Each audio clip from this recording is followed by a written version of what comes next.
Welcome to this explainer. Today, we're going to unpack a profoundly significant text on South Asian geopolitics. See Christine Fair's Fighting to the End, the Pakistan Army's Way of War. Together, we'll uncover the historical and strategic foundations of an institution that has literally shaped the destiny of an entire region. You know, it begins with a deeply unsettling paradox.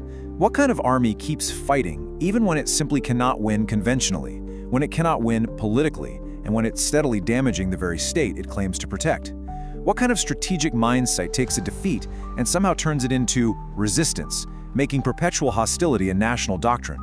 And really, why, after so many wars and massive international setbacks, does Pakistan's military still appear completely locked into this exact same cycle? Well, this is the central mystery we are going to unpack today. Okay, let's dive into this structure. We'll be moving through 5 key areas to unlock this geopolitical puzzle. 1. The core strategic paradox. 2. Dominance and the India obsession. 3. Proxies under nuclear shields. 4. A distorted definition of victory. And finally, 5. Blowback and future implications. Section 1. The core strategic paradox, resistance as victory. To truly understand this unique military mindset, Fair argues we have to look far beyond traditional battlefield outcomes. At the absolute heart of Fair's thesis is this concept of strategic culture. According to the book, the Pakistan Army simply doesn't view itself as defeated when it fails to win a conventional war outright. Actually, it views itself as successful as long as it prevents Indian regional dominance and preserves their territorial dispute as a wide-open wound. The conflict itself essentially becomes a source of identity. It's an institutional habit that prioritizes permanent, unyielding rivalry over any real form of conflict resolution. Moving to Section 2, Dominance and the India Obsession, State within a State. Here, we need to explore how the Army's absolute domestic supremacy heavily dictates its external geopolitical posture. Since 1947, the source argues, the military establishment has cast India as the permanent, existential enemy. And we need to be clear, this isn't just a tactical position, it's an entire worldview. Because India is framed as this permanent threat, any show of restraint is fundamentally viewed as weakness. Escalation, on the other hand, is easily justified as self-defense. Ultimately, as Fair points out, the military actively prefers a condition of managed, permanent hostility over peaceful coexistence. It turns literally every external diplomatic problem into a matter of state survival. Now, what's really interesting about this ideology is how it heavily relies on the two-nation theory. Fair argues that the Army doesn't merely look at India as a rival state with competing border claims. No, it sees India as a civilizational antagonist. This ideological framework takes what might be a standard border dispute and transforms it into an epic battle of historical and religious destiny. And as you can imagine, that makes normal, everyday diplomacy incredibly difficult. Because of this, the author views Kashmir not merely as a piece of disputed territory, but as the absolute core justification for the military's power and its actions. It is the doctrinal, emotional, and strategic center of their mobilization. Fair notes that this perfectly explains why Kashmir has remained so central, even after repeated military failures in 1947, 1965, and 1999. The issue didn't just disappear, it became even more deeply embedded in the military's DNA. Let's look at Section 3, Proxies under Nuclear Shields, the Shift in Tactics. We're going to explore how the Army adapted once it realized conventional military victories were simply out of reach. Let's walk through this timeline because the evolution of warfare described in the source happened in 3 very distinct phases. Step 1 was conventional war, which, time and again, failed to produce the desired strategic results against a much larger Indian military. Step 2 saw a major strategic shift toward indirect, highly deniable warfare, specifically the introduction of militant proxies and non-state actors. And finally, Step 3 brings us to the modern era of brinkmanship under the nuclear umbrella. The Army basically realized it could keep the pressure on India at a much lower immediate cost by using insurgents rather than regular army formations. And this brings us to perhaps the most alarming paradox presented in the book.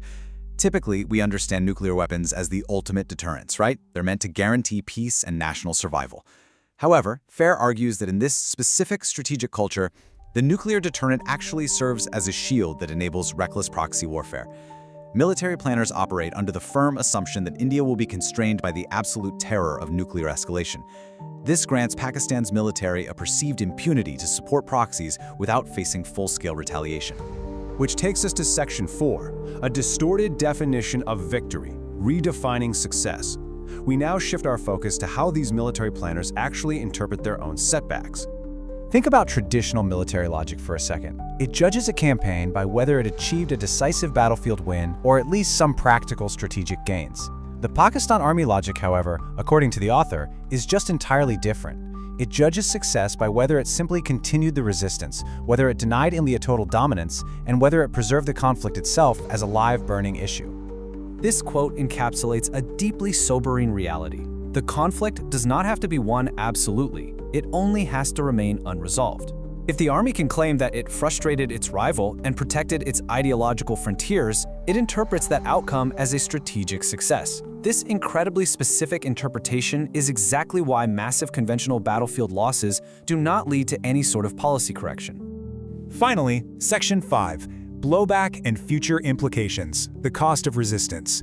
We absolutely must examine the devastating internal and international consequences of maintaining this entrenched worldview. As you can imagine, the strategy of using proxies comes with enormous, monumental costs. It severely erodes the nation's international reputation. But more critically, it leads to the concept of blowback. The very militant assets that were created and used to project power externally end up empowering hostile networks internally. This drastically destabilizes the political order and directly threatens the Pakistani state and its citizens from within. The domestic power structure complicates the future even further. The author points out that civilian leaders are forced to operate within extremely strict boundaries set by military doctrine. Even when civilian politicians genuinely seek regional de-escalation, economic normalization, or real peace initiatives, the army's entrenched worldview is so utterly dominant that it frequently overrides them, making any diplomatic shifts practically impossible. So what about the international community? Well, FAIR concludes that foreign interventions, particularly from the United States, repeatedly fail. And why is that? Because foreign powers often treat the issue as a simple lack of military capacity or economic resources. They provide aid, they offer training, or they apply pressure, basically assuming it will moderate the army's behavior. But aid cannot change core strategic beliefs. The problem isn't a temporary lack of resources. It is a deeply rooted structural belief system.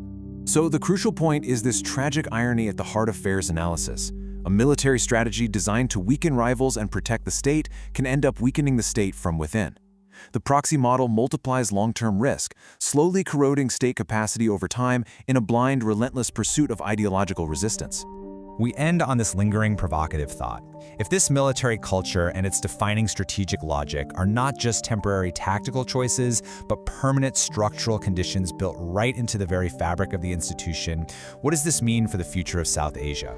Can true stability ever be achieved if the strongest institution in a nuclear-armed state is built entirely around keeping a conflict alive? It is a heavy, vital question to consider as we look toward the future of India-Pakistan relations. Thank you so much for joining me for this explainer.